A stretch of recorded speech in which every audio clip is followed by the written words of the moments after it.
সজনা ফুলের বড়া করব, তার সাথে কুচি কুচি পাতা তুলেছি, পাতার সাথে সজনা ফুলের পেঁয়াজ দিয়েছি, আদা বাটা, রসুন বাটা, নুন, হলুদ আর লঙ্কার গুঁড়ো, বেসন দেব, বেসন দিয়ে বড়া করব।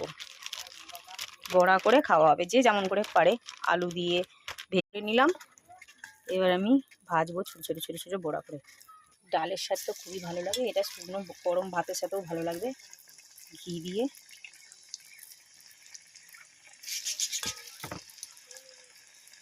তোমরাও বাজার থেকে কিনে নিয়ে এসে ফুল। ভাজাটা আমার কমপ্লিট হয়ে গেছে, দেখো ঠিক আছে, আমি তুলবো।